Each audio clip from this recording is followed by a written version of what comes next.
Welcome to My Life Chassidus Applied, episode 244. This week, Wednesday, will be Yud Shevat, Tavshin Ayin Tes, entering the beginning of the 70th year of the Rebbe's leadership.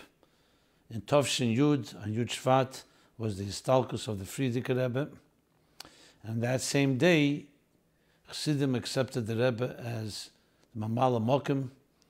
So Tavshin Yud till Tavshin Pei will be exactly 70 years. So we consider this already the entering into that period. So Yud Shevat every year, of course, is extraordinary, but especially when you're beginning to mark a milestone. So of course, in our traditional fashion, we will begin with addressing that topic, its relevance to us.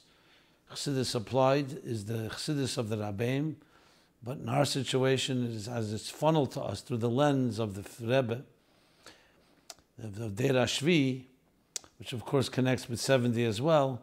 So of course we have to address this topic, and not just have to, we're honored to do so. I want to begin that this program is dedicated in honor of the Rebbe upon the beginning of his 70th year of leadership on Yud Shevat, and in honor of Rivka Rechel upon her 9th birthday on Yud Shevat, dedicated by her parents, Kobe and Malki Lang.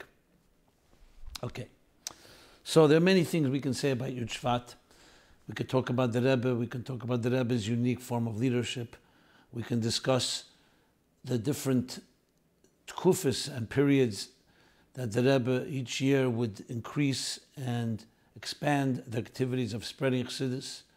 But above all, I believe it's always best to begin where the Rebbe began. Excuse me. When the Rebbe assumed leadership officially in Tavshin Yud Aleph, the official way a Rebbe assumes leadership as a Rebbe is said a Maimer Chassidus, saying a discourse. Until then, the Rebbe was not saying a discourse. He would say siches, talks, but Yud Shevat, Tavshin Yud Aleph, the Rebbe said the Maimer Basi legani achesi kala, which is, as was the custom by the Frierdiker Rebbe, to say the first Maimer beginning with the same Dibra Maschel, the same beginning as the last Maimer of the previous Rebbe. Now we know Basi legani achesi kala was a series of 4 Maimorim that were published and distributed that Shabbos Parsha Boy Yud Shevat, when the histalkus took place. It consists of 20 chapters, and when the Rebbe began Basi legani, Tavshin Yud Aleph, he of course discussed the entire discourse, but primarily the beginning of it. And then subsequently, every year, the Rebbe would take one of the 20 chapters and in an orderly fashion would discuss the main focus of the Maimer was that chapter. So in Tavshin Yud Beis, 1952, the Rebbe discussed chapter 2 primarily. In Tavshin Yud Gimel, chapter 3, Tavshin Yud Dalet, chapter 4. Chassidim didn't know what would happen after the cycle would conclude, which would be in Tavshin Lamed. Tavshin Chavtes was still the 19th chapter. Tavshin Lamed was the 20th chapter. What would it take place in Tavshin Lamed Aleph? So the Rebbe began again the cycle, saying the Maimer and focusing on chapter 1, and went through a second cycle from Tavshin Lamed Aleph all the way till Tavshin Nun. Things changed in the Memches as far as Maimorim were said, but it was still that order. So actually we are now, if you go with that cycle, we're at the beginning of the ninth chapter of the 4th cycle. And we have, thank God, besides the chapter 9 itself from Basi legani, we also have the Rebbe's Maimer in Tavshin Yud Tes, where he explained primarily that chapter 9, and then again in Tavshin Lamed Tes. The corresponding years are 1959 and 1979. So how more fitting is it, in honor of Yud Shevat this week, is to share a few thoughts from that chapter, and especially as the Rebbe explained it in those 2 discourses. In Tavshin Lamed Tes, the Rebbe actually continued the theme, not just on that Basi legani of Yud Shevat, but also in the Shabbos afterwards and Tu B'Shvat. And it's all collected. You can see all these siches, all these Maimorim, I should say, already published. Tavshin Yud Tes Maimer, the Rebbe actually edited, but he wrote Hanoch on it. It was a form of edit. It was not, the Rebbe wrote Hanoch, it would mean it was edited, but not in the most formal fashion to make it a completely published discourse as the other Maimorim, which are considered Mugeh on the highest level. Not here's the place to go into that. I'm just pointing it out for the record here. So what is the theme of chapter 9? Before we get to chapter 9, we have to talk about the theme of the entire Hemshech. And this is what the Rebbe would do every year in the Maimed. He'd begin from Basi Legani and go through all the chapters summarized until he got to the chapter which was the focus of that year's discourse. So what is the teich and the content of the first 8 chapters? So of course it begins with Basi Legani Achesi Kalo, where the Medrash says on the Pasuk Basi Legani Achesi Kalo, come to my garden, my sister, my Achesi Kalo, my sister, my bride, that it refers to the Eibishter, God. And Gani is referring to Gan Eden. Gani doesn't say, he says Gnuni, it says Gani, which means that this was the place where the Ikar Shechina was. Meaning when God created the universe, in the beginning, when Adam and Chava were put into Gan Eden, the Ikar Shechina betachtenim Eisa. It was down here below. But tragically, due to the Chet Eitzadas, it caused so-called the concealment of the Shechina, of the God's presence, to be removed in a revealed way to what's called from the earth to the Ki HaShvi. The Ki HaRishon, to the first heaven, which is a dimension. Then the second generation of sins caused it to be concealed even more, to the Ki HaSheni, the second heaven. And so each subsequent generation of, unfortunately, people transgressing and wandering away from their purpose and calling of existence caused the Shekhinah, which was there initially in a revealed way, God's presence, meant the existence was aligned with God's presence. It caused it to be concealed until it began to be reversed. By whom? By Avram Avinu. Avram Avinu began to reverse the process by revealing godliness in the world, which is what Avram did. What did he accomplish? He brought down the Shekhinah from the 7th to the 6th, and then Yitzchak 6th to the 5th. And continuing on, the Medrash says in Shir HaShirim Rabbah, all the way to Moshe Rabbeinu, the Deir HaShvi, the 7th generation from Avram Avinu, and Kol HaShvin Chavivin, the Frierdiker Rebbe adds in a parentheses, the 7th are always especially precious. Moshe Rabbeinu, what did he accomplish after Matan Torah? V'aseh leMikdash v'shachanti b'seicham. The Shekhinah returned to Tachtenim. The divine became revealed again on this earth, on this lowest plane, due to Moshe Rabbeinu, the cumulative efforts of the 6 generations, concluding with the 7th of Moshe. Then the Maimer continues on Basi Legani to speak about what the kavanah is. The kavanah, the purpose is that we should make sure that the Shekhinah remains down below. And how do you do that? Through Torah mitzvahs, through our Aveda, where we draw down the divine in this world and make a dira b'tachtenim. Then he goes on to explain in more detail what is this v'shachanti b'seichem, the Shekhinah in the Mishkan. The Mishkan becomes the microcosm of all our service in this world, because the whole purpose of existence is to make this world into a dwelling place, a home for the divine. So he explains that the Aved in the base of Mishkan and the base of Mikdash was what? To bring karbonos, offerings. Offerings really meant Adam Kiyakrim Mekem was not just the offering, it was offering ourselves, our animal soul, the behemoth within each of us, and turn that into and be consumed by a divine fire. So it's essentially aligning and redirecting and harnessing our animal soul and all its desires and temptations in this world toward the divine. That's how you make a Shechina b'tachtenim. How you bring Basi Legani, the godliness into our lives. Then he continues and says, but also the details, even the further details of how the Mishkan was built from Atzei Shittim. Atzei Shittim, where the wood that was used was cedar wood that was used in order to build this Mishkan. The Mishkan, which was of course the temporary dwelling place, the temporary tabernacle that traveled with the Jews through the wilderness. And Shittim comes also from the word, he explains, shtus. Shtus means insanity, but shtus can also mean an inclination. It can be an inclination towards self-interest and indulgence, or it can be an inclination towards shtus the kedusha, where you elevate the insanity of a person following their own desires toward the divine. And then he continues and says that from these shittim, what did they make? They made kroshim. Kroshim were the beams. Kroshim were the amudim. The kroshim were the beams that held up the Mishkan. And the kroshim, the word keresh, just like the word he analyzes the word shittim, the word keresh consists of three letters, kuf re shin. And he explains that firstly the word keresh can be reversed and it says the word sheker. So the purpose is to take the sheker of this world and turn it into pillars for a mishkan. And more specifically, each of the three letters, Kuf Resh Shin, he explains, are three negative manifestations of energy. And when you turn it into keresh, into something that becomes atzashitim emdim, that it stands up and holds up the Beis Hamikdash, the Mishkan, that's the transformation of this world into a world of holiness. Now he comes to chapter 9. In chapter 9, he continues this theme and says, so what is the diuk? What is the meaning of the word emdim? That's the main focus of this chapter, emdim. That the Kroshim, the Hertzaliya, emdim, they stood up, upright. So he explains that emdim comes from the same word as amudim. It's the same letters. Amudim means pillars, and emdim means to stand up. What are these pillars? These are the pillars that are similar to the pillars that we call the mitzvahs.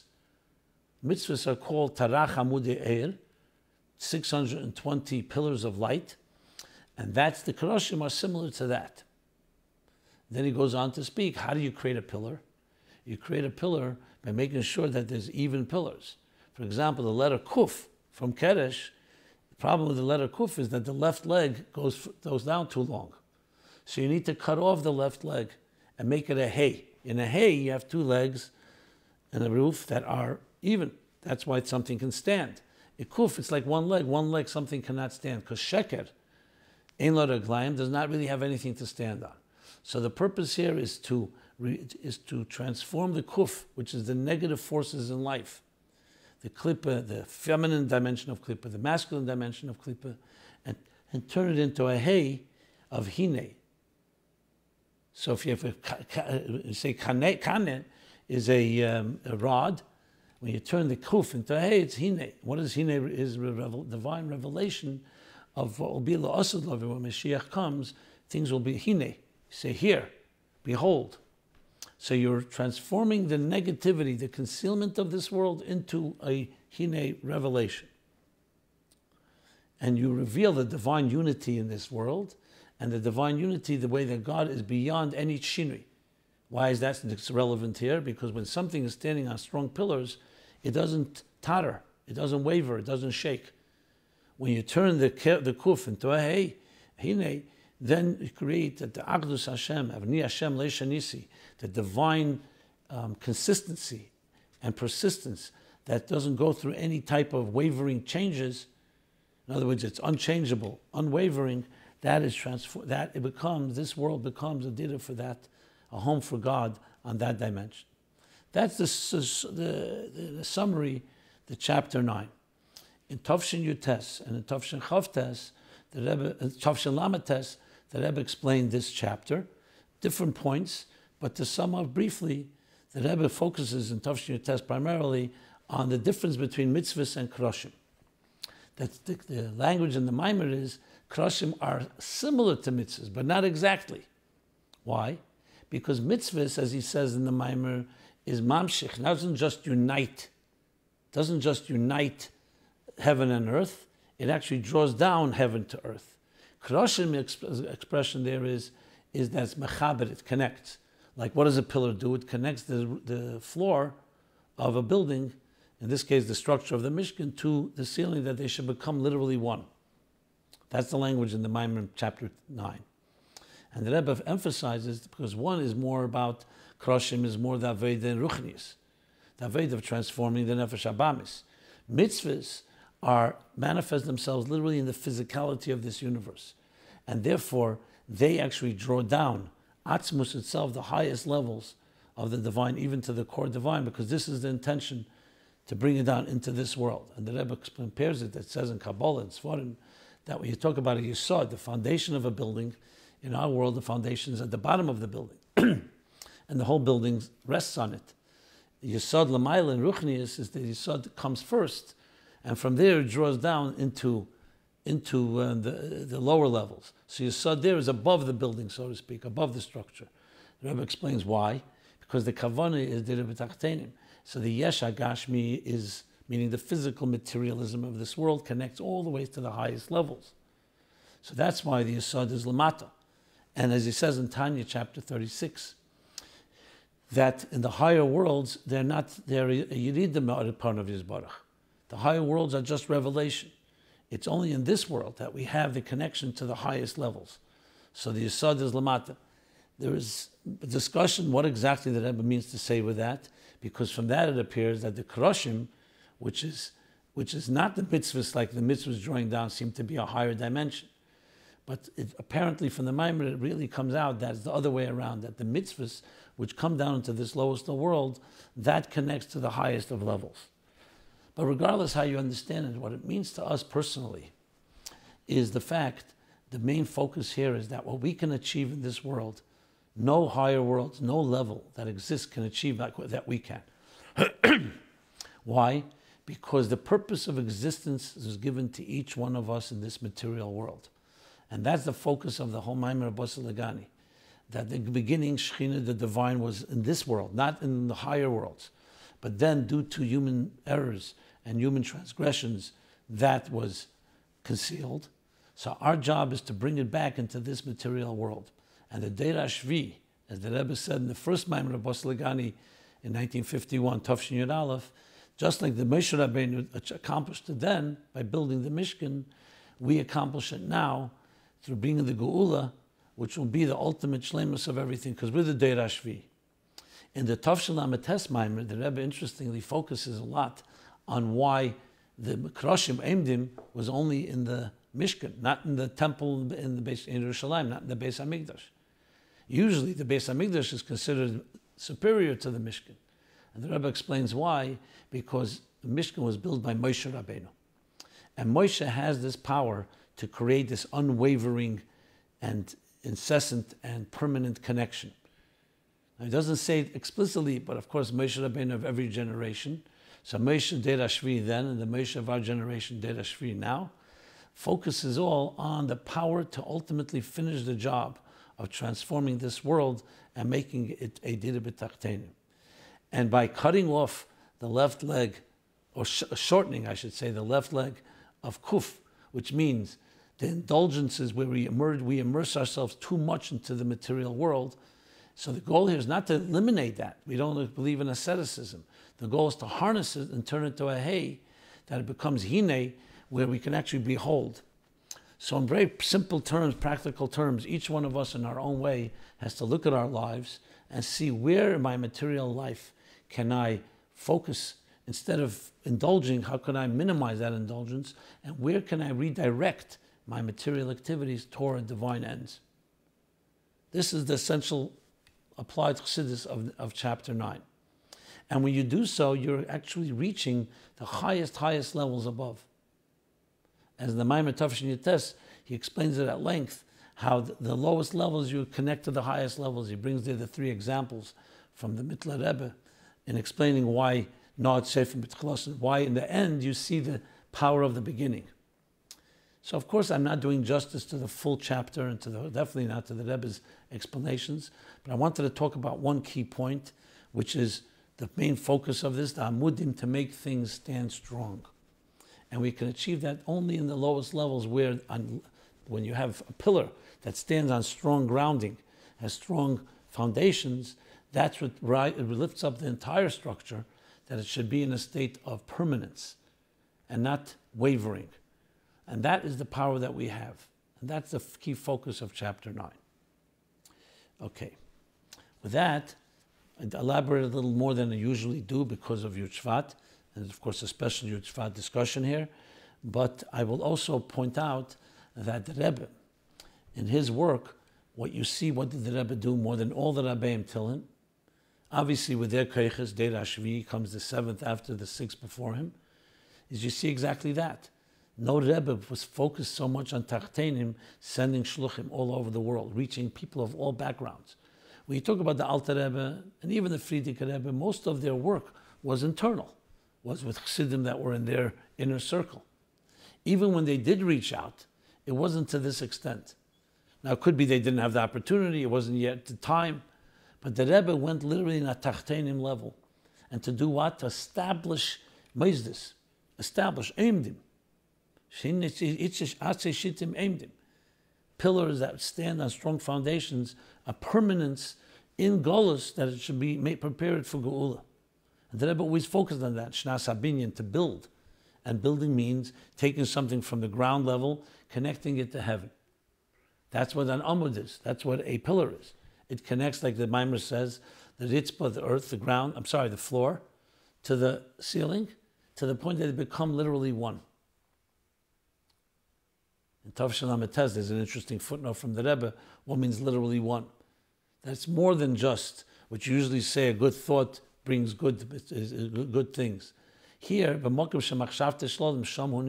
we learned also from Srofim, Eimdim, again, Eimdim, that you actually can put yourself in a place, if you're completely committed to it, as if you're there, literally as one. All emphasizing on the point of that type of permanence, structure, and emes, and achdus, and total unity, from the lowest to the highest levels. This is what the Rebbe did, and continues to do through our work. And when the Rebbe said that now the Aveda is finished, so the Alter Rebbe, there was still some Berurim had to be finished. Like Yaakov Avinu thought that Esav was refined, the Rebbe said in the famous Vayeshev Tafshin and Beis that now we've even achieved that refinement, and we can go to France, which the Alter Rebbe opposed and wanted Alexander of Russia to win.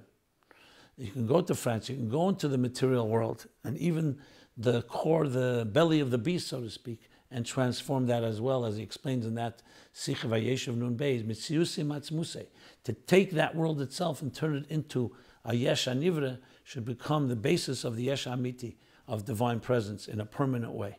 He talks about all these details as well there, not necessarily making reference to Basi Legani. So, clearly, this is a tremendous lesson for us. This is the raison d'etre of our purpose, of our generation, our calling, Derashvi, to finish this job that the Rebbe began all the way back almost 70 years ago. And it's high time, and we're now almost 70 years since then. With that, let's go to, before that, let me just refer to some cross-referencing. I've spoken about Yud Shevat in previous years in episodes 53, 99, 148, 149, and 198. And this is a good time to give you some information about My Life Chassidus Applied, if you're not familiar with it, that we have a very extensive reservoir of resources at meaningfullife.com/mylife, where you can find all the archives of all previous episodes. You can download podcasts. You can find even the topics in the YouTube version. It is time-stamped. You'll also find there a forum where you can submit any question anonymously, totally anonymously. And I am behind in some of the questions, but I assure you that I will get to it.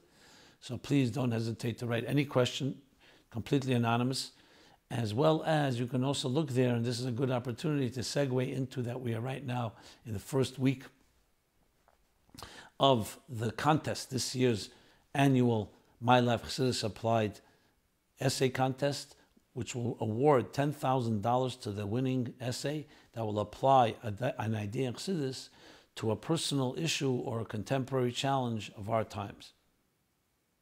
The second prize is $3,600, the third prize is $1,000, and there's a special student prize only for students of $500. Thank God it's creating a lot of response, perhaps more than ever before, both here and in Israel. And please participate. All the guidelines and the rules can be found at meaningfullife.com/contest. And you have a good 4 weeks till the deadline on February 12th to submit your essay and have the chance to win $10,000. Okay. So now, let's go to some questions. Question number 1, monotheism. Hey Rav Simon, why does Avram Avinu get credit for discovering and promoting one God? Adam and Chava knew about Hashem, so did their children, and Noach and his family, etc., also did. Wasn't one God common knowledge? Hashem punished people for violating the Sheva mitzvahs, so they must have known about him. What is the chiddush of Avram Avinu? Thanks, man. Okay. Well, very appropriate. The answer is in Basi Legani.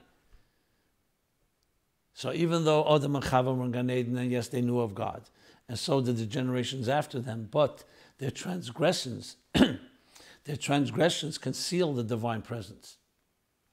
Avram Avinu was the first that his chilahoyer, he began to radiate, he began to illuminate after all that had happened, of course culminating with the Mabul itself.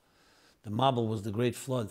After the tremendous corruption in this world, Mole Oretz Chomos, Shachas, Chomos, it was a world filled with crime and corruption, that Avram Avinu was the first to reverse the process and bring the Shekhinah from the seventh Rekiah back to the sixth, as I described at length. So that's why Avram Avinu, you see in actuality, even though there were those tzaddikim that knew of it, you had Noach, you had previous generations, but they did not perpetuate it as Avram did. Avram went out, Vayikra Elokim Keil Elam, like the Rebbe says in the Maimon Basi Legani Tavshin Aleph. He taught them that God is one with existence and that we can access God. He went on that, a pioneering effort. And that's why Avram is given that credit.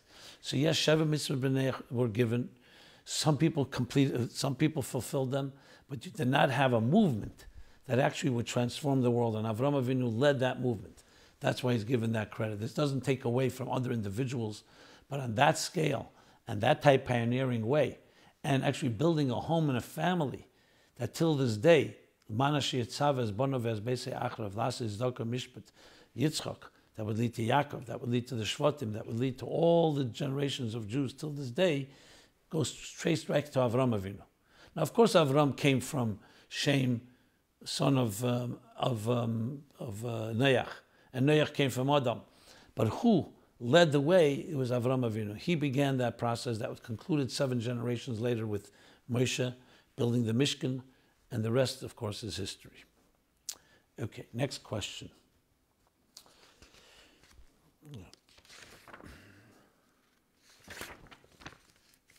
Something bothering me.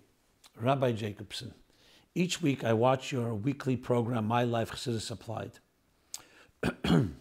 I enjoy your clarity and wisdom. Perhaps you can respond to my question below and give me some words of encouragement and chizuk. Chizuk is strength, inspiration.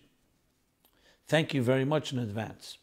I have 2 questions that I hope you can give me inspirational insights that will give me some chizuk which I can really use.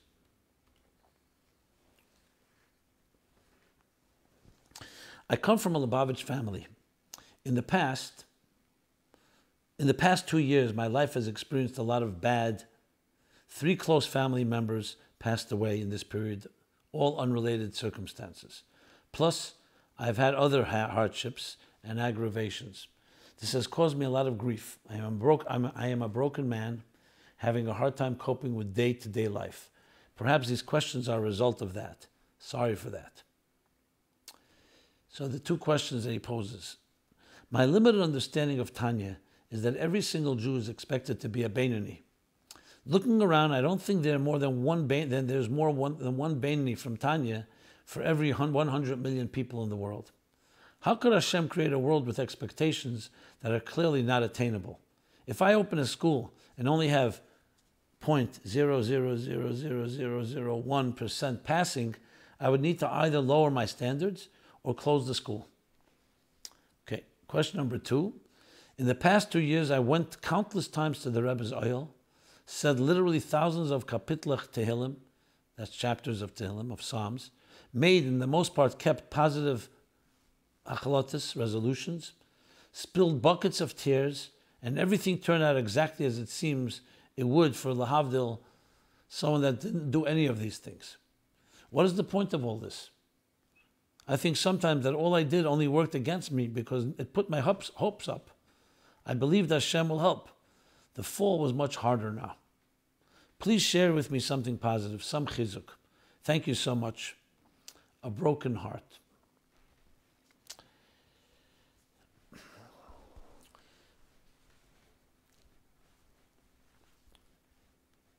I read these type of letters even though I always qualify that it's an inadequate medium to address this on camera in a program like this. This you'd want to speak to someone face to face. I'd want to speak to you face to face and discuss it and perhaps be able to give you some consolation, some strength.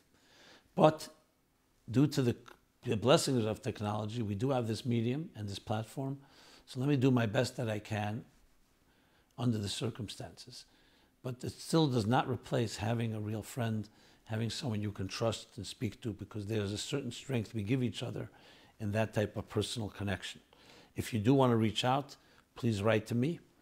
But remember, if you write on the forum, you have to give me your email address or contact info, because there's no way to connect with you without that, because it's completely anonymous. A few things I would say, and this is something I've spoken about a number of times.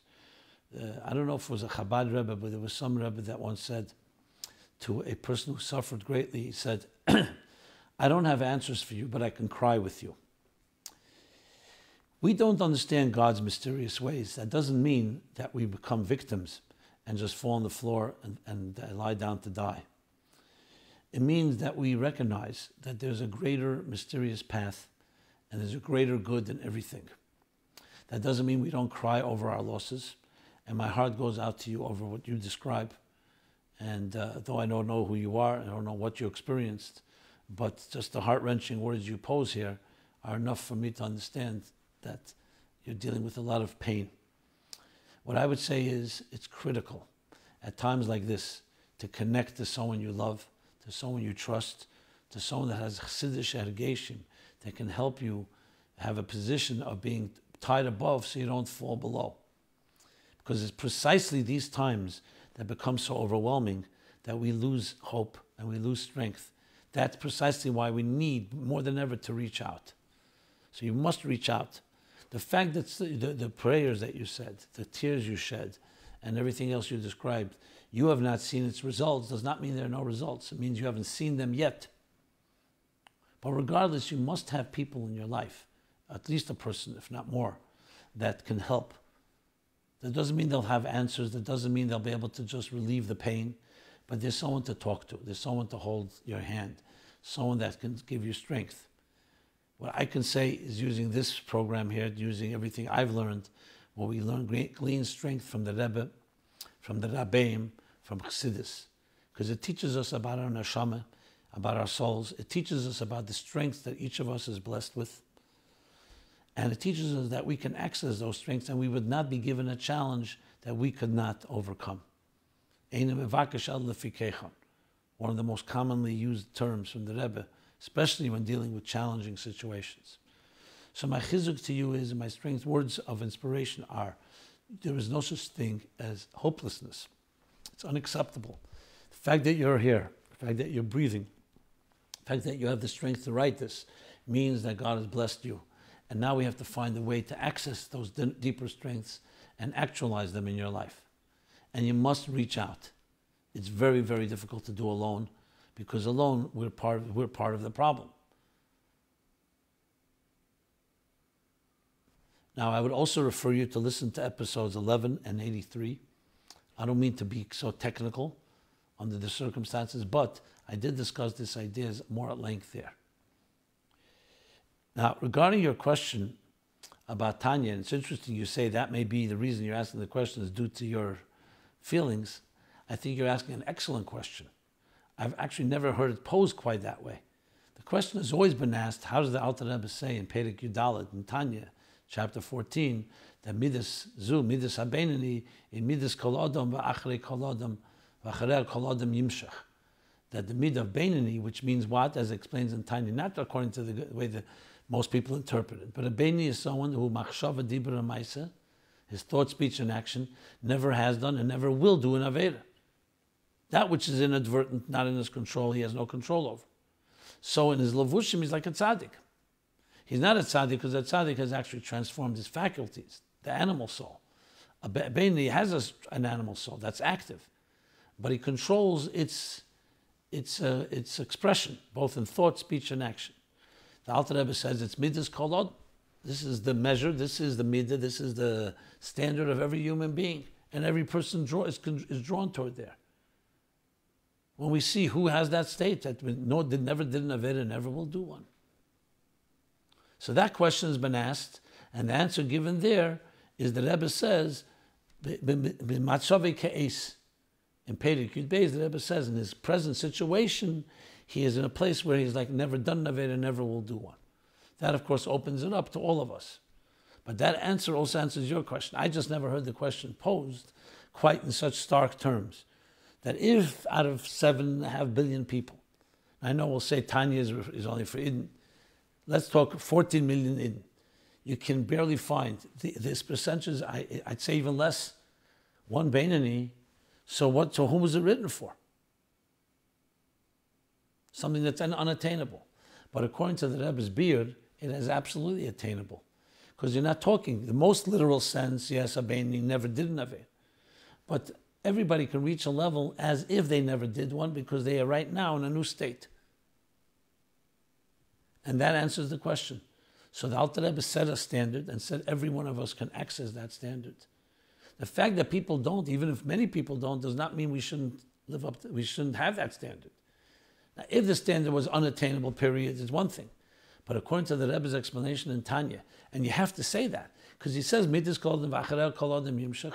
b'chol eis, b'chol zman, every time can become a Benoni. How could he say that when he said that a Benoni is someone who never did an Aveda? That means if he did an Aveda, it's not b'chol eis. He can't every moment become a Benoni. But according to the Rebbe's explanation, that it's an echozdika, it's a type of personality paradigm shift where you can, in this particular situation you're in, you are now like a Benoni, meaning the past is not relevant, doesn't affect you. That changes the picture and answers your question. Again, I share this with you and anyone else going through difficult times, dark times. It's vital to have good friends. I know some people say my friends have betrayed me, they don't understand me, they laugh at me, they minimize it, so find someone else. I also say this in context of a colleague of ours, mine personal colleague, Rabbi Afton, who tragically passed away in an untimely fashion on Gimel on the 3rd of Shvat last week on Wednesday morning. I actually spoke to him the night before, Tuesday, several hours earlier. A man I worked with closely for over 42 years, who established sichos in English, and literally is responsible single-handedly of giving out hundreds of books that people study and learn till this day. And some of them are classics. So I wanted to mention that as well, and also extend my consolation to his family and to all the friends. And again, we don't know God's mysterious ways. However, like I said a few minutes ago, because we don't know what these ways are, does not mean we don't forge ahead. It doesn't mean we lie down. It means that we take the energy, we take the grief, we take the loss, and channel it and harness it towards positive ends, towards growth. That's what we were taught. Okay. Now, let's move on. The next is not really a question, it's actually a response. Response is, in last week's program, I had the privilege to ask a question. Someone posed a request and asked me to announce it. And I've gotten many responses, but I'm just going to read two because others I have to personally pass on due to the details and some of the privacy involved. But the question was, the request was to find mental health specialists, references to mental health specialists that this person wrote, can go to. Since I've heard many other people say, as soon as you get those specialists, please pass them on. So let me share with you what has come my way so far that I can share. And those that want more information, please write to us, and I will give it to you more in private, or more personal way rather than here in the public forum. But in a public forum, I will read this. Hi, Rabbi Jacobson. Thank you very much for your classes. I only discovered it on my podcast now because it was too hard to listen on the computer. Thank you for putting it on that form. Regarding the mental health question, I personally suffer from both anxiety and depression. I didn't want to take medication, but after trying homeopathy and other alternative medications, I gave in. Okay. Medication works. I was very clear about what kind I wouldn't take, for example, non-addictive, and the doctors listened to me. Baruch Hashem, there have been many, many advances in this field of medicine. When taking medication, it is important to see a therapist at the same time. Medication is not the cure to everything psychiatric. They work hand in hand. If this gentleman who wrote last week, who you read his request, would like to avoid medication altogether, then seeing a therapist that is trained in cognitive behavioral therapy, CBT, and dialectical behavioral therapy, DBT, is a good choice. It can't be a one-time thing. It should be done on a weekly basis. Both techniques changes the way you look at the world and forces you to stop and understand the situation. It's a lot of work, but it's totally worth it.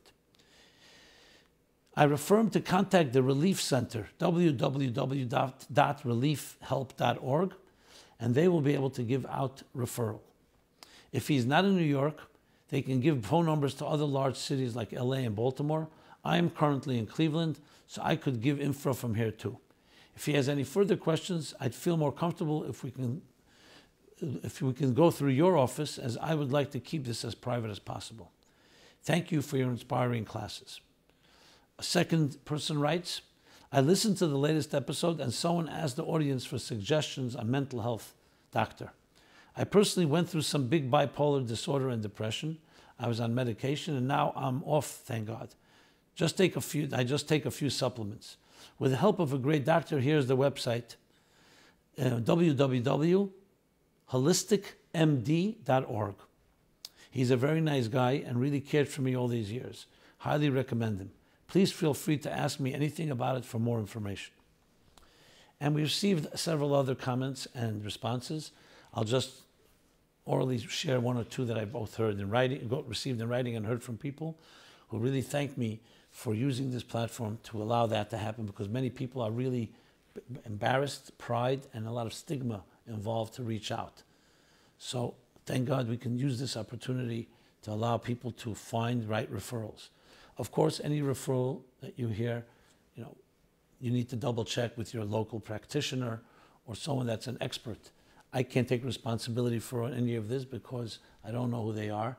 So I'm just sharing what's shared with me. But as adults, everything should be confirmed, and always confirm with another entity just to make sure, if not two entities, especially your current practitioner, whoever your doctor is. One more thing I will say, there are other two resources, not necessarily directly with mental health, but in general issues of challenges. One is amudim.org, another is neshamas.org.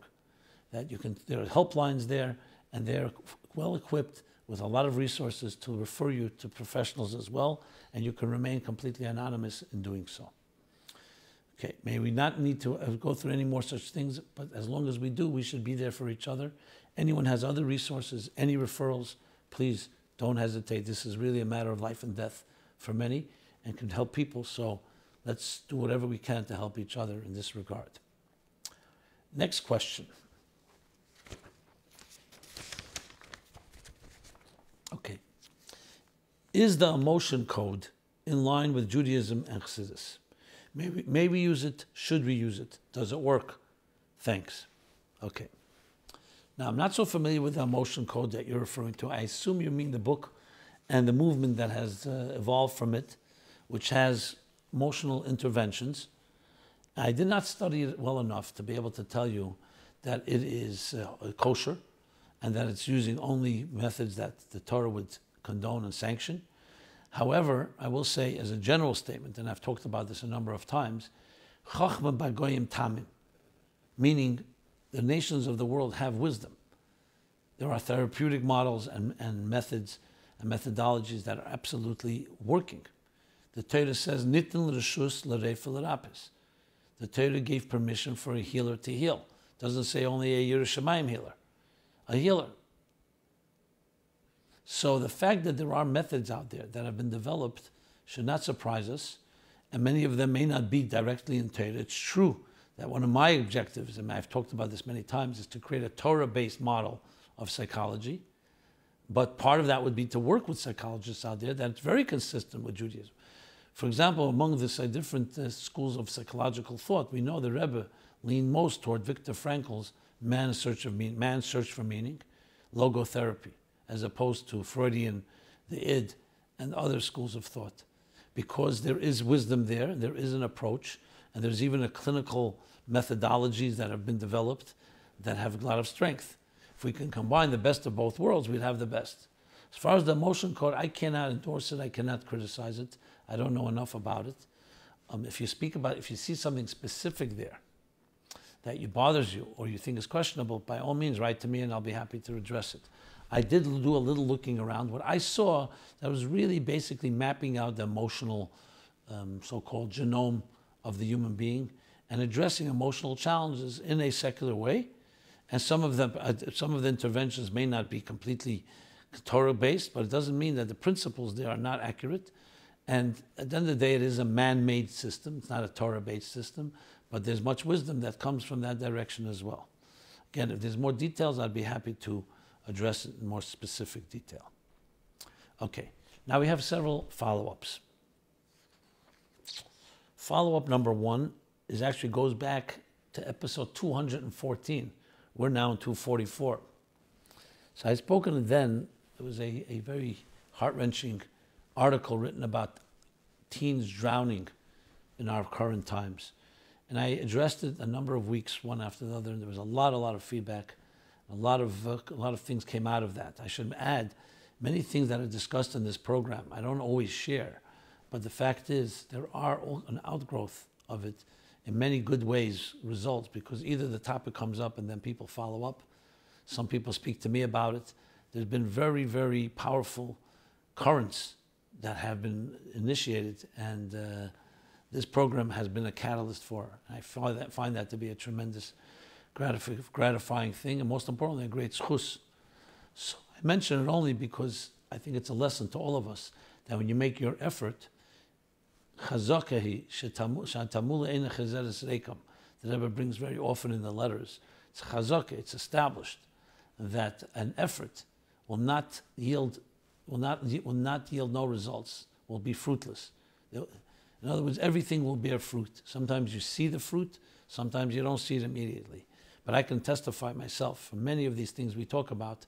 I hear, besides the feedback that I get and besides the questions and follow-ups that I address, is many things happen independent of this program, which is, when I say, it's the ripple effect is a very powerful factor. So I just wanted to share that. So one of them was about teens drowning. A lot of came out of that, positive things. People who started coming out and talking more openly, reaching help, finding friends. And I personally know of people whose lives have been changed in the process. So I wanted to just read this follow-up. For some reason, I never read it, but I think it's valuable to read. So, hi. First and foremost, I would like to thank you for addressing this topic of teenagers drowning. As a bocher in the system, I can tell you how many friends are affected, etc., with no help or guidance from our mashpim, as this topic being an extremely taboo and sensitive is an extremely taboo and sensitive issue. I don't want to generalize and say that no mashpim in the system help, but in the yeshivas I attended, it was never addressed. And then he asked me to send the link. Please send me the link. Mention your podcast, episode 214, about how teenage brains work regarding to this aspect of sexuality, etc. Thank you. So thank you for that. And of course, you just go to episode 214 of the archives, and you'll see what we're discussing. Okay, going back to episodes 241, and there was about emulating Yaakov Avinu. So someone had asked the question, why would anyone want to emulate Yaakov Avinu after everything that he did in his life? I read the question there. You can go back to hear that. So two responses that I didn't have a chance to read up till now, so I'll do that now. Okay. One was, Dear Rabbi Jacobson, thank you so much for addressing my issues with Yaakov Avinu. I did not mean to be irreverent. Honestly, I'm not sure you addressed my questions properly. Number one, I don't want to emulate Cain killing Abel with his daughters, or Yehuda and Lot with his daughters, or Yehuda and Tamar. The Torah's lessons with these cases are not to follow them. Yes, number two, yes, life is challenging, and my question isn't about the challenges Yaakov had. It is about how he chose to deal with them. Three, yes, I want to learn from the Torah, but what should my approach be to life's challenges? Four, I do want to learn how to emulate Yaakov. I will look into my Morim and Sichos. However, from what I've learned thus far, I haven't seen all these issues being addressed with a cohesive approach, but rather as individual lessons. I would love to learn something that teaches us what we can learn from Yaakov's approach to life's challenges. Thank you so much for all you do. May Hashem bench you and your family, begashmis and beruchnis. So I believe I did address, it doesn't mean that we can't address it even further. There are many positive lessons. Look at what Yaakov did. He said to Tehillim for 20 years when he was with Lavan to maintain his sanity and to stay connected. Yes, you have controversial episodes, and that's why you need to learn Chassidus to understand each one of them. But overall, Yaakov was a person who was completely dedicated to godliness all the time. You see it throughout even the stories in the Chumash. So I'm not sure why that itself is not a tremendous lesson, let alone going into Maimorei Chazal, let alone going into Chassidus. You look in chapter 13 in Tanya, he brings Sfas Emes. He talks about Yaakov being the Midas Emes, B'riach HaTichen, the middle rod, that Mavriach Min HaKotzel HaKotzel. Yaakov is Tiferes, compassion, the balance between Avram and Yitzchak. The list goes on. Read the Sichos of the Rebbe on the Ushpizin, the day 3. The Ushpiz is Yaakov, and the Chassidic Ushpiz, the Alter Rebbe, comparing Yaakov to the Alter Rebbe. I mean, on and on. You name Yaakov, you name Yisrael. The Maimorim talk about this. And these are all lessons from Yaakov. Even in Akev, his first name, he's Mamshel the Yud of Akev. And the name Yisrael, of course, comes from his transformation, where he beats, he wins over and conquers the Malach of Hashem, Malach of Esav. All these are lessons upon lessons. So I'm not sure why you're not seeing these lessons in different places. I can be more specific, but I don't know what more to add than giving you those guidelines. So here's another letter. Maybe this will also help. Possible response to the question about Yaakov Avinu. Okay. Hi, Rabbi Jacobson. First of all, thank you so much for your wonderful weekly video Farbrengens. I choose the word Farbrengen because of the way you help apply Chassidus to our daily lives. Thank you.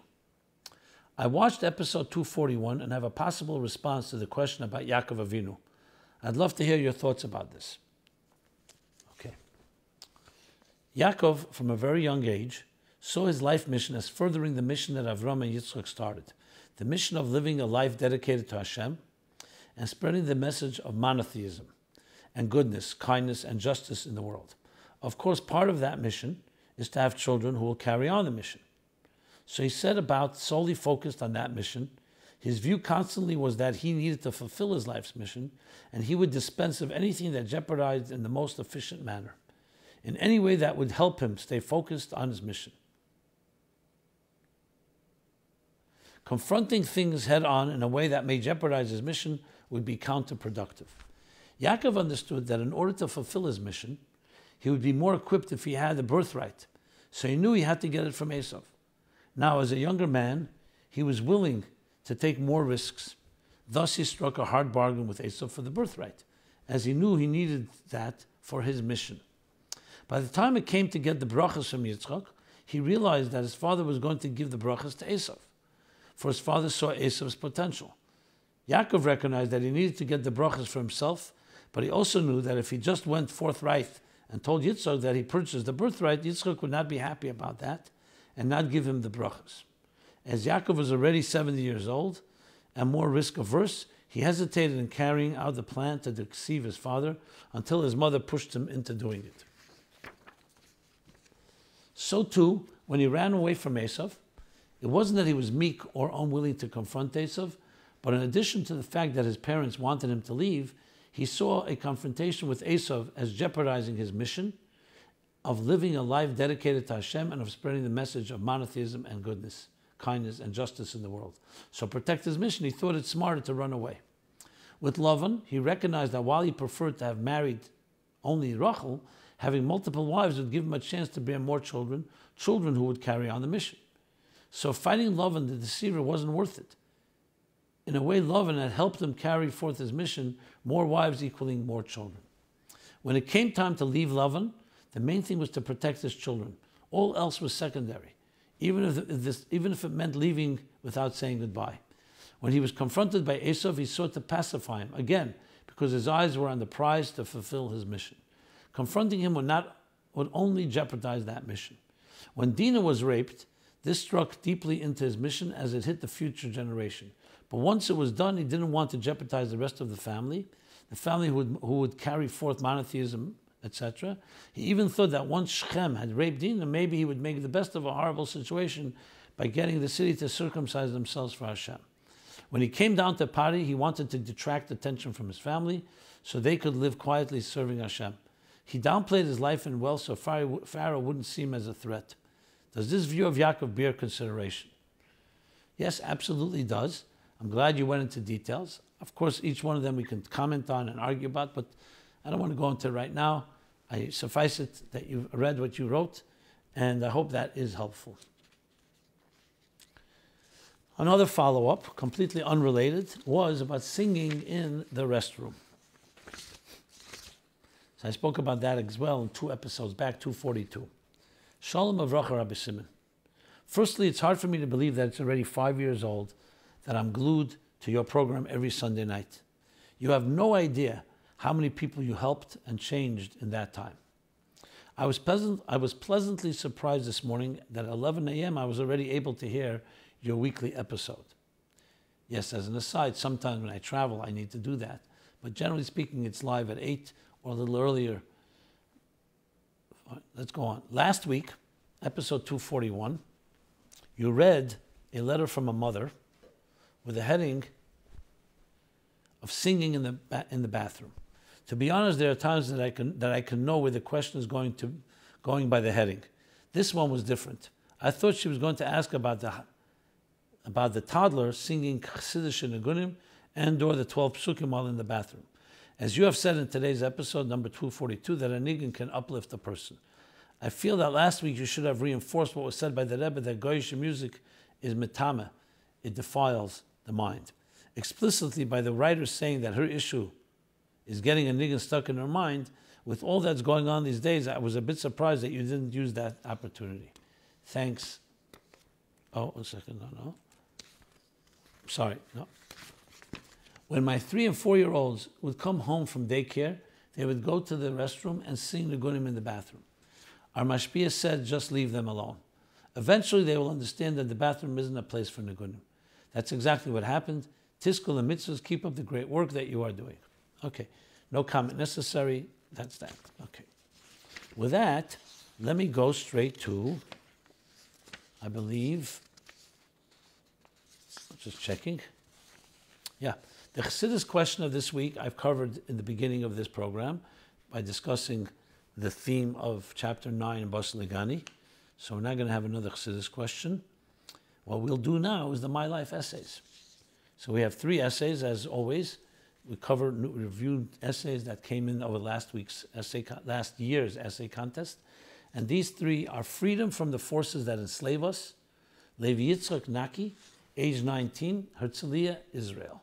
He's a student in Temchet Mim Markozis Kfar Chabad, the central Temchet Mim Yeshiva Kfar Chabad. So let me see here. Yes, he talks basically about the challenges that life presents, whether it's matters of material life, whether it's matters of social pressure, and he uses a few very interesting sources to help people get through it. He brings the sikha from the Rebbe from Yud Shevat Tavshin Chav Beis, from Yud Shevat Tavshin Lamed Beis, the Hadron of the Rebbe in Tavshin Mem Vov, Yud Aleph Nisan Mem Aleph, and his central idea is based on the sikha of the Rebbe in the call for a moment of silence in the year Tavshin Mem Gimel 1983. It's a very interesting essay in the sense that it takes a common theme and applies Chassidus to it, so I recommend reading it. That's a Hebrew essay. The next essay is called How to Properly Treat Your Wife by Rachel Rosen, age 68, Astoria, New York. She's retired. So she talks about one minute, please.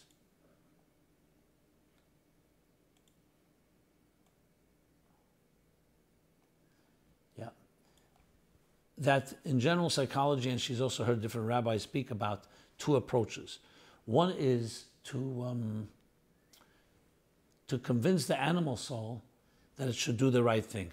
Basically, it's training and re-educating a person when a person behaves in an inappropriate way to their wife or to others. The second is to reveal the divine soul. She makes the case here that this first option, she's seen from certain case studies that she's worked with, clearly involved in these type of situations, it doesn't work as well as the second option, which she calls applied bitachon. And taking a shalom bayis challenge and applied bitachon, how to look at your spouse in a different way. You're talking about an abusive person, to see your spouse as a godly entity. That's the gist of it. So a nicely interesting essay and creative. And finally, essay number 3 is a new approach to life's challenges by Shneur Itzinger, age 21, Oak Park, Michigan. He's a student of Shlichi Yeshivas Lubavitch in Detroit. So he writes that in this essay, I will propose how Chassidus teaches that a person's service of God, even his subservience and Kabbalah sale, is not about breaking himself and negating his own desires. It's not about reaching something he is not. There's no need for a person to look at himself as fighting a uphill slope, whose peak he may not reach, and whose every step is fraught with hardships. Chassidus provides the person with a very different approach, one in which his very essence is climbing the mountain of service of God, not negating or breaking himself, rather the contrary, building himself, reaching closer to his real self, his real mitzias. This approach in practical application leaves the person feeling happy in the service of God rather than overwhelmed at the magnitude of the task. He goes on to the approach of Kabbalah and breaking oneself, the issues involved in that, and a new different approach and the practical application of all of it. Well annotated. These essays can be seen. They're posted as we're speaking. They're posted for the first time at meaningfullife.com/mylife, where you can find these essays posted. Also, if you subscribe to our weekly newsletter, you also will receive updates when these essays are posted. I'd like to also be excited to announce that we just released the first issue of a My Life magazine featuring one of the top essays written last year, with a little profile on the writer as well. And you can get this free online by going to meaningfullife.com/mylife, and you can subscribe to it as they come out. So another feature to demonstrate the power of people writing essays, and this is the opportunity to also encourage you to do exactly that. It's a level playing field. The contest is made specifically with you in mind, allowing everyone to win. So don't lose this opportunity. Write. You really have very little to lose. It'll be an extremely enriching experience just on your own, applying Chassidus. But above all, that you're doing something that will give nachas to the Rebbe. What better way to prepare for Yud Shevat? What better way to enter into Yud Shevat than to write an essay that is dedicated to something that the Rebbe and the Rebbeim committed their lives to. As I mentioned in the letter, 18th of Tevis, Tavshin Tezvav, in English Kaddish, we constantly publicize it.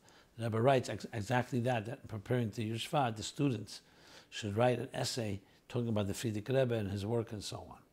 So with that, we will sum up and conclude.